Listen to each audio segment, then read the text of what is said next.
Now, finally, our guest speaker tonight is a man of many talents.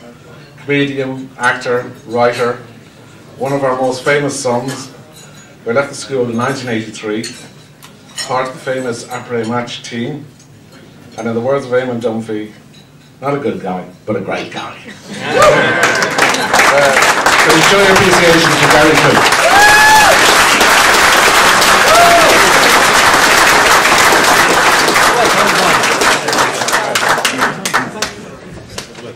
Hello.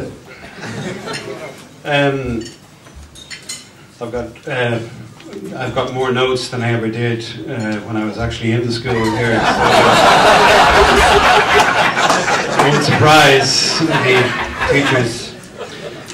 My name is Gary Cooke. I did my tour of duty in King's Hospital.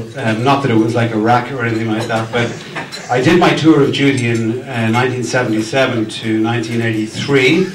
I got an honourable discharge. I'm not quite sure about the honourable part. But no, I've many good memories of King's Hospital. I remember there's some great teachers when I was there, and some people that I remember.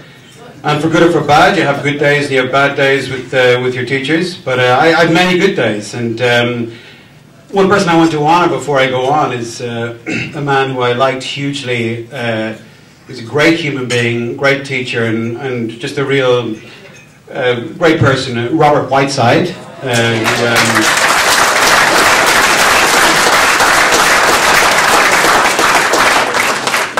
I know he passed away, but obviously I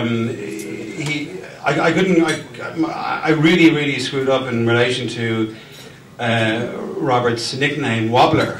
And I remember when he used to go like, he'd be like this in the top of class, and he'd go, the French Revolution.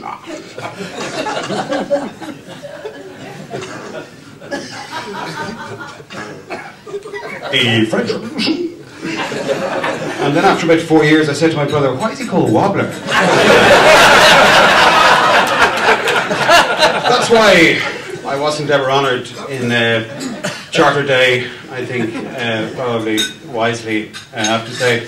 But I met Dermot Kelleher a while ago. I believe he's down to running only 21 miles a day. Still, I met him outside Brian Thomas, and he was still...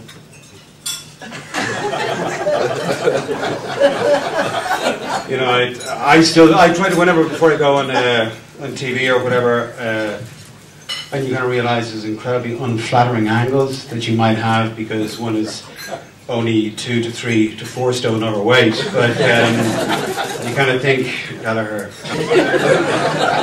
Unfortunately, I don't quite have his dedication to physical fitness, but no, I wasn't one of the best pupils that ever existed in King's Hospital. I certainly wasn't one of the ones that they would say, we had this guy. Although, you know, Jedward were there too, and to say that Alpha Wonder is, sup John? I don't think they're talking about John West, that's for sure. One of my finest achievements in King's Hospital was getting, during the mock inter part, as it used to be, I got a 11% in chemistry, and I think I was lucky to get the 11. And P.O. Boyle said to me, Cookie, I didn't think it was humanly possible for one person to get 11%. But you know, it's good to be remembered for something. You're talking about people's reports, Mr. Hull. Jesus. Don't look at mine. One of my other great achievements was I was the captain of the senior cricket team, and I met David Street down there, who played for the Townships in South Africa. I have to respect David. Respect. I didn't. For all those who don't know who David Street is, he's right down there. He's sitting in the corner. He's obviously a great cricketer. Won the Junior Cup with cricket in 1983. Very impressive. Big round of applause for this man.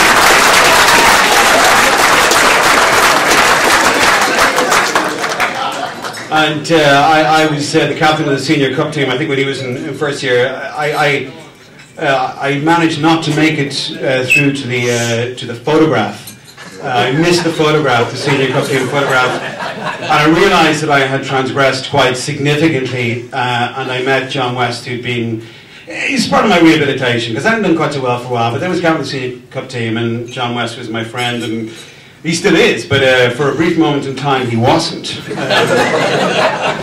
You haven't been verbally excoriated until you've been verbally excoriated by a West, I can tell you.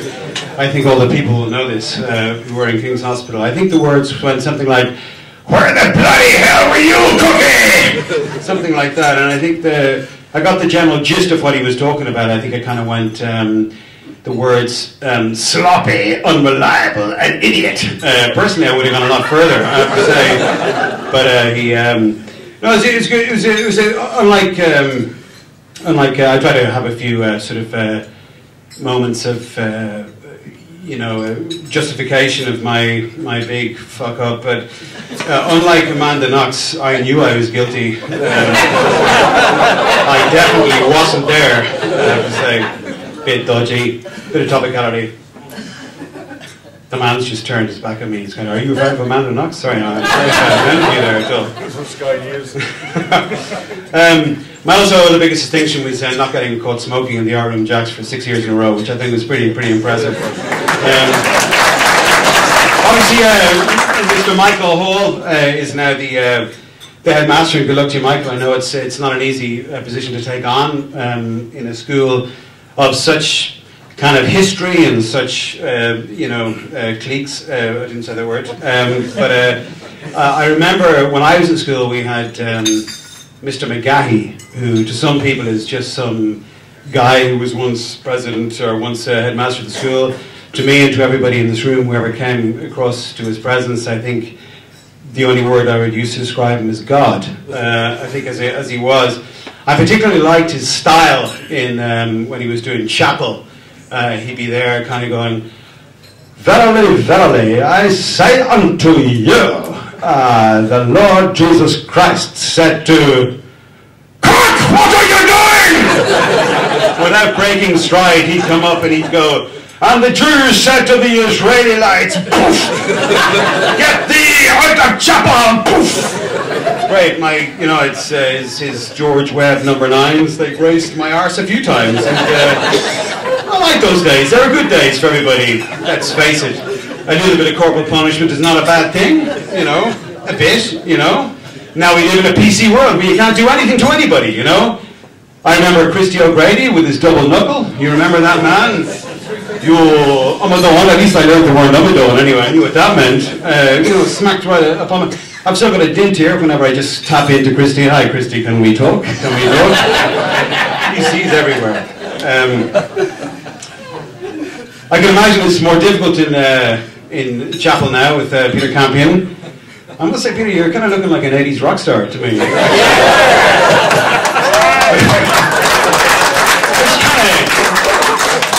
I've never gone a known clergyman cool like that, you know. Nowadays it's probably more difficult to get people to respect the place that they're in chapel. I can imagine the headmaster having to say something like, "Sorry, we're just going to have the service now. Could you please just switch off your mobile phones while we have some head boy type guy like down there kind of going, "Hi, Mr. Campion Hall, sorry, yeah, no disrespect, but like, do we have to switch them off, or can we just like switch into silent?" Okay. I don't know. I haven't thought of that, Peter. What do you think, Peter? I don't know. Do we have a legal issue here?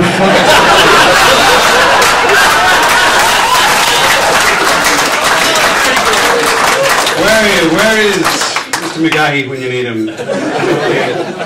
All the others. You know. Anyway, so obviously I'm reasonably probably known for doing stuff in the public eye. Obviously tomorrow as well, the rugby. We're thinking about the rugby. It's kind of like a big toss-up, you know. Do you stay up all night in the piss, or do you actually just go to bed for a while, you know? It's a tricky one, particularly for rugby people. Which our school was a big rugby school. It is a big rugby school, a big hockey school as well. And I always loved that dichotomy between the two realities of the school. when I was there, they got to the Senior Cup final in 1982. I think they got a bye into the final, respect and so on. But you know, however, the senior hockey team won about 27 tournaments in a row. I think they won. They were the Manchester United, Real Madrid, and you know, Barcelona sellotape together. Although until they removed the all-weather pitch, I believe, when it all. I thought they'd laugh at that, but fuck it, they didn't. Moving on quickly, let's get to the impressions box. Okay. That's a 3 in effort marks. I'm sorry, Johnny Ryan. You never gave me a 3. He was my maths teacher. And I have nothing else prepared, but, you know. I like Johnny's a great man, I think we should just give him a round of applause just because he's Johnny Raptor. June Stewart as well, who was my French teacher. It's lovely to see you, June, looking so well.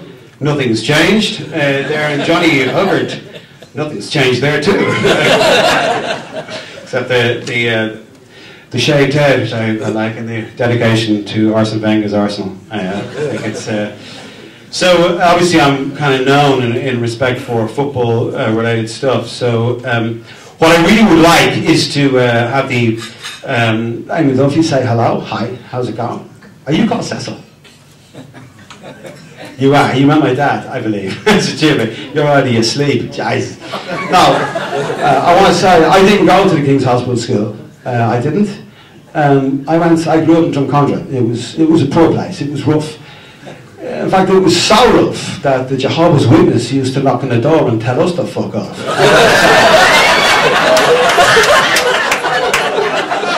I like King's Hospital as a school. Soccer wasn't a big thing. I know in the class of 1992 they had a tournament, they had a team. They did have a team. Who was that guy? Oh, this is going nowhere. But anyway, so I have to say that the King's Hospital is a good school. It's not a great school. It's a good school. It's a great school. It's a student, and I can say that as a man of conviction. In fact, I can say that as a man of 2 convictions. In fact, 3 if I drive home tonight. I can see why they gave me the name tag. It's not so you can remember somebody else's name. It's so you can remember your own name. So rugby tomorrow. Who's thinking Ireland? Who's thinking Wales? Who's thinking anything? Ireland. Okay. By the way, before I go, I should say that the headmaster, Mr. Hall, has suggested that I ask a few people. I was supposed to do this at the beginning, but obviously we waited at the end. Who is the King's Hospital people who are King's Hospital people from 1969 and 1970? Would you stand up? No. That was a suggestion. I can see why you didn't do it. The next list is Morgans and Mercers, so we won't bother going there. But sorry. Anyway, it's a huge pleasure and privilege to do stuff to actually be here with the school, with the old school, and. I leave you with a joke that I didn't write myself, but it's about 2 Southside rugby students, rugby guys who are on a night out, 2 UCD guys who are on a night out, and they've run out of money, so they can't get a taxi, so they're going by the Donnybrook bus station, and this guy says, "Hey, Furka, what's that, Columbanus? Why don't we steal a bus right home in style?" So Columbanus kind of goes, "Okay, that's a really great idea. I'll jump over the wall." So Columbanus jumps over the wall. Firka's keeping a look at him. You know, he's kind of 5 minutes goes by, 10 minutes goes by, 20 minutes goes by. He's still no sign. He's starting to get a bit worried, and he turns around to Firka and he goes to Columbanus. He kind of goes, "Hey, Columbanus," and he goes, "Yeah, I know. Listen, I can't find a 10. Here, listen, get a 10A and we'll walk from the church." Anyway,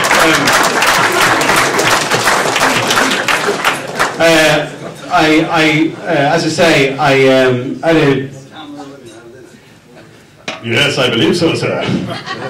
You're like the head table here. So anyway, I'm going to go and I just want to sort of say to you that It's great fellowship in King's. It's a great school, there's a great vibe without a doubt, and it's a privilege to be here. Thank you very much. Thank you.